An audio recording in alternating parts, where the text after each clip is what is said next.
Hey Quinn, how's it going? Great question. When do you cancel on a podcast guest if you're too sick?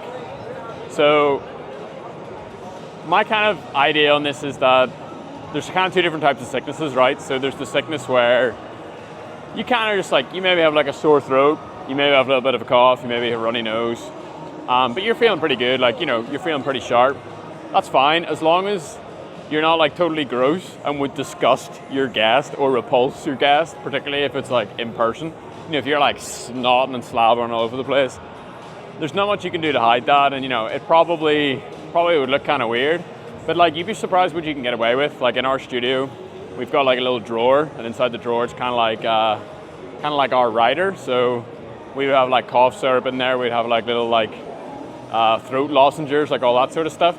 You can get by on that stuff really, really well. Now the second type of sickness is like when you're feeling rough, like you've got zero energy, your head's really, really sore, like you have a temperature, and it's like you don't even want to look at anybody, you don't want to talk to anybody. In those cases, I always cancel.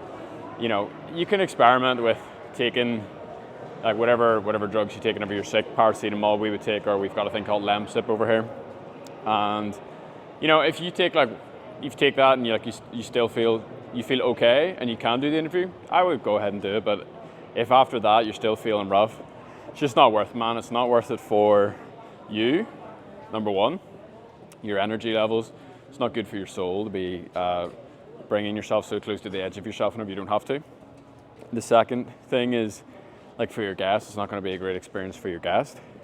And then what's that going to lead to? It's going to lead to a terrible experience for your listener as well. So in those cases, I would just cancel it. But most important thing here, I think, is the importance of always having a buffer.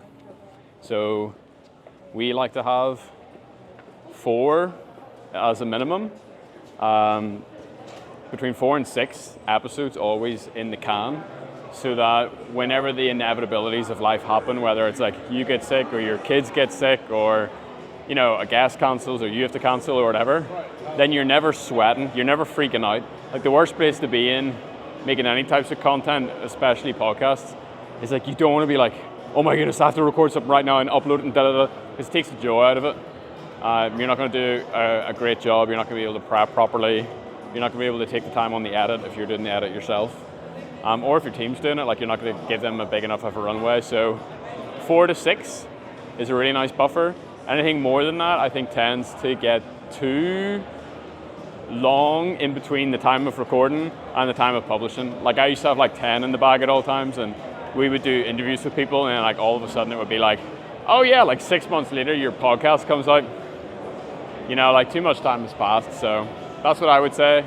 I would say cancel whenever you can. Is everything okay? Yes, sir. Yeah. Sorry, somebody stopped me. I had to stop and chat. Yeah, in closing, take care of yourself, take care of your guests, take care of your listener. As long as you can go ahead and do that, go ahead and do that. Always have 4 to 6 episodes in the can as a nice safety buffer. The more buffer you can have in every area of your life, you can create a margin. Things are just going to be way better. So yeah, flying out of Vegas tomorrow. We had a great time over here with school, recording School Games podcasts and all that sort of cool stuff. And I'm also really excited to get home and see my family again and get back in the routine. So yeah, thanks Quinn, thanks for the great question. Welcome to the community.